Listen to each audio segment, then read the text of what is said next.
Your mission, should you choose to accept it.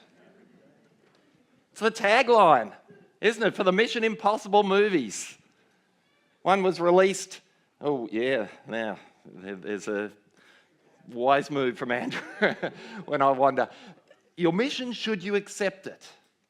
Tagline for the Mission Impossible movies. The latest was released earlier in the year. I think it was number 8 or 7, or something like that. But it spanned probably 3 decades, I reckon, across from the first release to the last release. But your mission, should you choose to accept it, is not just a movie tagline. It's a tagline for something much more significant. A mission from God to be and to make disciples, the Great Commission.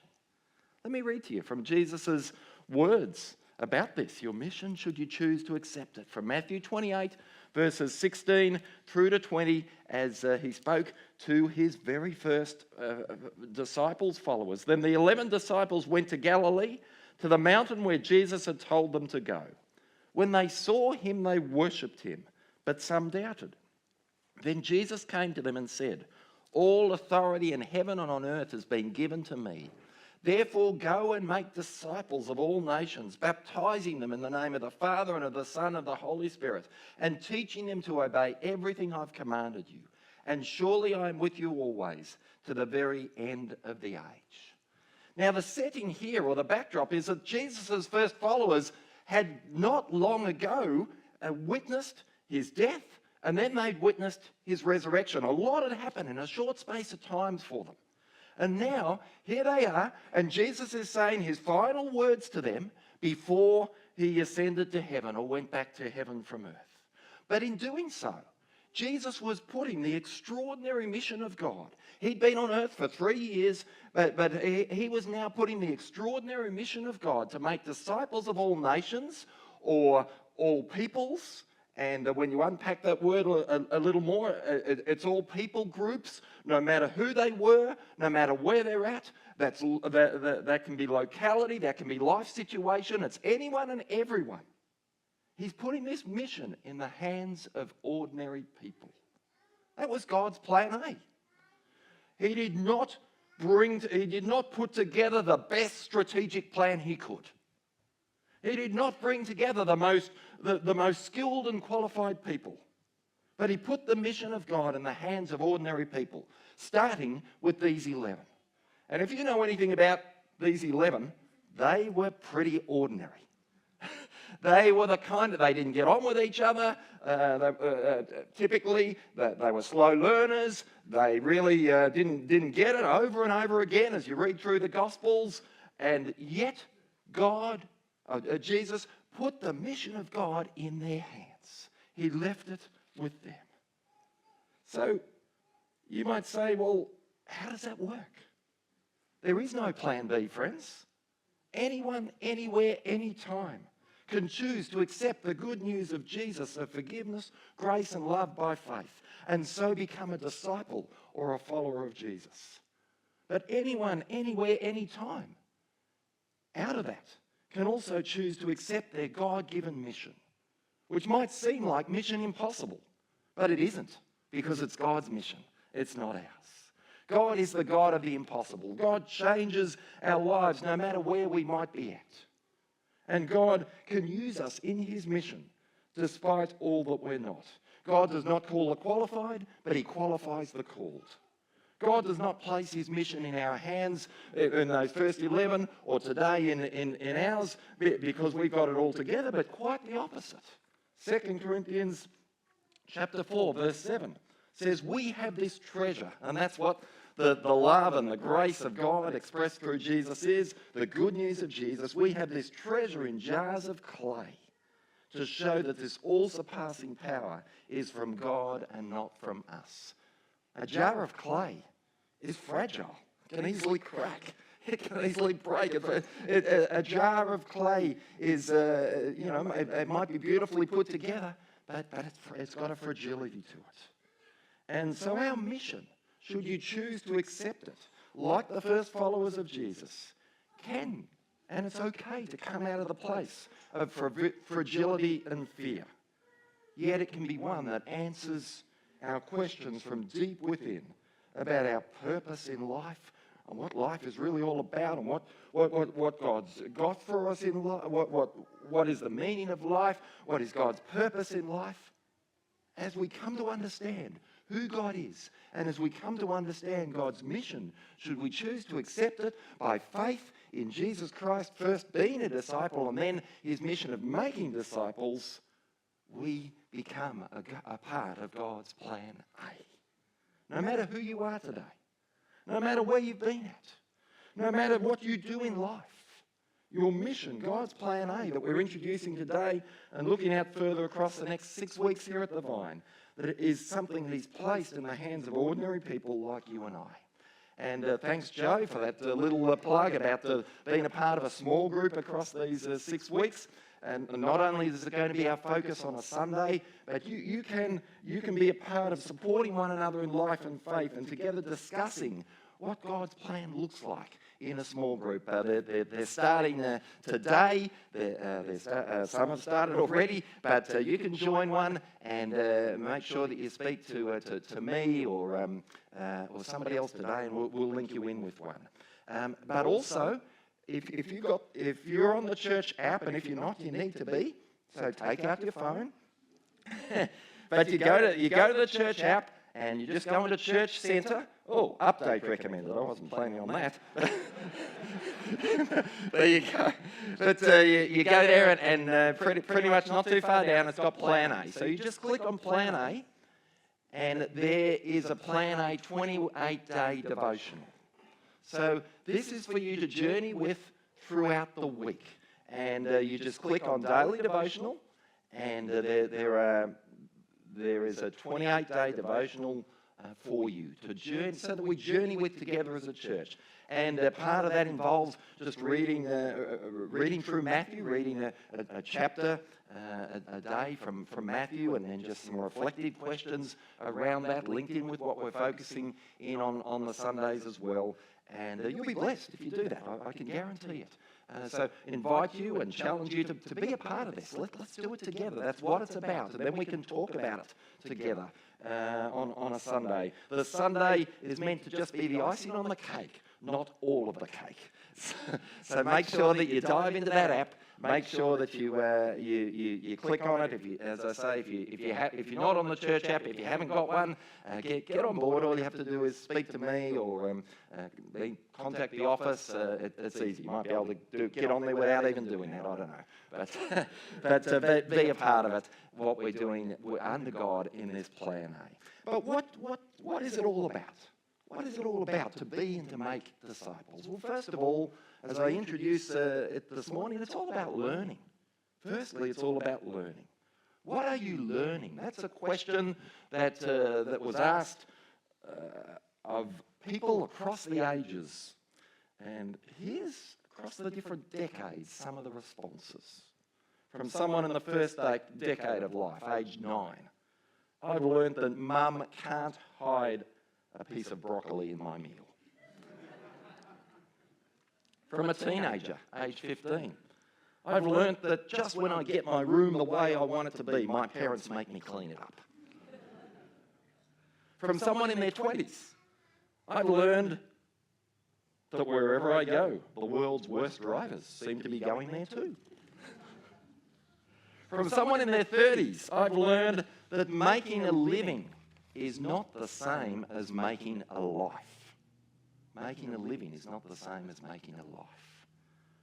From someone in their 40s, a 47-year-old, I've learned that if you want to do something positive for your children, improve your marriage. From someone in their 50s, I've learned that everyone can use a prayer, no matter who they are, no matter what their situation. Everyone can use a prayer. From someone in their 60s, I've learned that even when I have pains, I don't have to be one. Even when I have pains, I don't have to be one. And then someone in their 70s and beyond, and this is the clincher as far as I'm concerned, in their 70s and beyond, I've learned that I still have a lot to learn. How's that? Someone in their 70s saying, I've learned that I still have a lot to learn. Friends, how true that is. That we all, no matter what stage of life we're at, no matter who we are, we all have a lot to learn still in life. And that's what the word disciple actually means. It means to be a learner. It means to be someone growing in following Jesus. And that's what we're going to look at next week, growing in this Plan A focus. The importance of growing, being a learner. Learning what? Learning more about the extraordinary nature of who Jesus is, to start with, of his power. These first disciples, it says here in verse 18, Jesus, they had seen him work miracles, they had seen him come back, rise from the dead, and yet he spells it out in verse 18. He says, he came to them and he said, all authority in heaven and earth has been given to me. He's the risen King. He has all authority, both in not just in heaven, but on earth. He's above all other powers and authorities. He is mighty to save, as we sang earlier. He's able to do what we can't as we depend on him. Learning more about the extraordinary nature of who Jesus is. But he's extraordinary not just in his power, but in his presence, because he goes on to say, surely I am with you always, to the very end of the age. Always, not just when you feel my presence, not just when you think I'm with you, not just when the going's good, but I'm with you always. Plan A, God's plan A involves us learning more about who Jesus is, but learning to obey too. And Jesus speaks about that. He says, go and make disciples of all nations, baptizing them in the name of the Father and the Son and the Holy Spirit, and teaching them to obey everything I've commanded you. It's one thing to say, yeah, I accept this mission. I believe in you, God. I accept what, but we've got to live it out. We've got to obey what he says. We can't be selective. I'll pick and choose. No. This morning you've seen Amanda and Andrew and Calissa obey Jesus through baptism. Obeying Jesus is at the heart of learning what it means to follow him. In baptism, yes, but in other areas of life too. Because learning from Jesus is more about transformation than information. Being transformed to reflect Jesus more in our lives as we choose to accept his mission to be and make disciples. God's plan A involves learning to belong too. To belong, to be a part of a community of God's people. When Jesus says here, I'm with you always, the you is actually plural, not singular. I'm not just with you as an individual, I'm with you together. We are better together. We are better interdependent, not independent. That's what the church is for. There's a place in God's church for anyone and everyone to belong, both being and making disciples. God's plan A mission that he's placed in the hands of ordinary people like you and me is all about learning, but secondly, it's all about looking. Not looking on, but looking out. Not looking on, but looking out. There's a difference. Let me give you the example.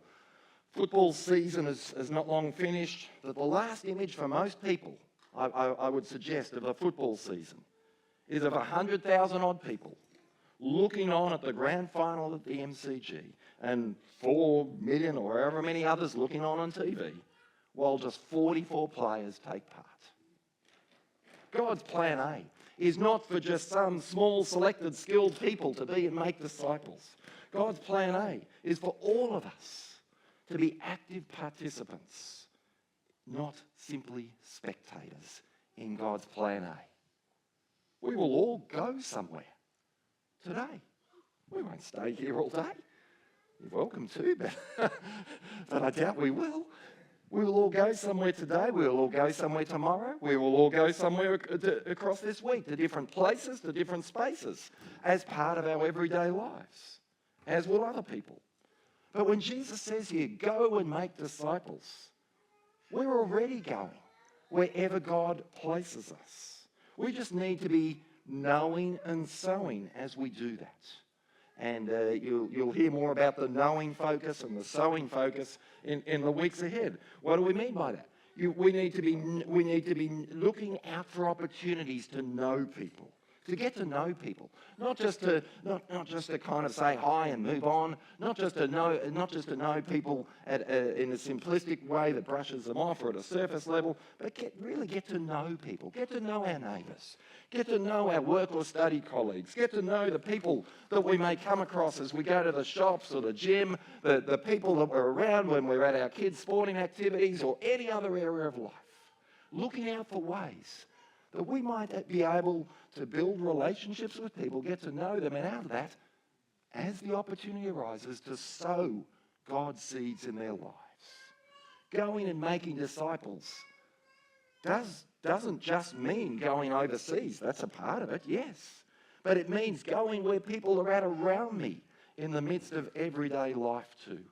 Making time for people, listening to people, asking questions of people, being willing to join God in the work that he's already doing in people's lives, whether we're aware of it or not. And often, we're not aware of it. Often, God's already been doing a work in someone's life before the point at which we connect with them. God is present and active in our wider community, in our wider world, whether we realize, and often we're not aware of what God is doing. God's mission that he's placed in the hands of ordinary people. It's all about learning. It's all about looking out. And finally today, it's all about loaves and fishes. As the weather warms up, picnic season is underway. Michelle and I had one with some friends a few Saturdays ago. And so out we went. People brought their rugs, and it was at Gels Park and across in Waverley there, and it was great. There were people everywhere having picnics, having fun, doing all kinds of things. It was a great day for it. But the greatest picnic of all was the one we read about in John chapter 6. John chapter 6, let me just go to that now and just read it to you. Sometime after this, Jesus crossed to the far shore of the Sea of Galilee, that is the Sea of Tiberias. And a great crowd of people followed him because they saw the signs he had performed by healing the sick. Then Jesus went up on a mountainside and sat down with his disciples. The Jewish Passover festival was near. When Jesus looked up and saw a great crowd coming toward him, he said to Philip, "Where shall we buy bread for these people to eat?" Now, they obviously weren't planning on a picnic. I don't know what they were thinking, but they just all came to follow Jesus, and they didn't bring anything with them, clearly. He asked this only to test him, for he already had in mind what he was going to do. Philip answered him, "There were plenty of people. It would take more than half a year's wages to buy enough bread for each one to have a bite." Another of his disciples, Andrew, Simon Peter's brother, spoke up. "Here's a boy with 5 small barley loaves and 2 small fish. But how far will they go among so many?" Jesus said, "Have the people sit down." There's plenty of grass in that place, and they sat down. About 5,000 men were there, and there were women, and there were all the kids, so there was a ton of people. Jesus then took the loaves, he gave thanks, and he distributed it to those who were seated as much as they wanted. He did the same with the fish. And when they'd all had enough to eat, he said to his disciples, "Gather the pieces that are left over. Let nothing be wasted." So they gathered them, and they filled 12 baskets with the pieces of the 5 barley loaves left over by those who had eaten. Now, there's a lot of different insights into what's going on here, but the point I want to make is that this boy showed up. This boy showed up. He showed up not with much. Didn't have much. He only had 5 small barley loaves and 2 small fish, but he showed up, and then he offered the little he had. Jesus took that, and Jesus did great things out of that beyond what anyone could have imagined. Our mission that God has placed in our hands, and Joe alluded to this earlier, is not to be Jesus. We don't have to carry the weight of the world. We don't have to carry the mission of Jesus on our shoulders. But what he calls us to do is to offer the little that we have for him to take and to do what we don't think is possible with. So what's your loaves and fishes today that you can bring before God and offer to him as you just show up? Might seem insignificant, might seem inadequate, but God's mission that he's placed in the hands of ordinary people is all about loaves and fishes, just showing up with what we've got, as small and insignificant as it might be, and offering that for God to take and use it as only He can. Your mission, should you choose to accept it. Have you chosen, firstly, to accept by faith, being a disciple of Jesus? Have you chosen all that Jesus has made possible by his life, death and resurrection, to respond to that and to be a disciple, to be a follower of Jesus, as has been declared in baptism this morning? If you haven't chosen that, your mission, should you choose to accept it, that's the starting point. Have you shown, then maybe you've accepted that, but have you shown that through baptism? But then, have you chosen to accept your God-given mission that He's placed in your hands? Have you chosen to accept that mission to make disciples as we learn, as we look out, and as we simply offer our loaves and fishes to Him?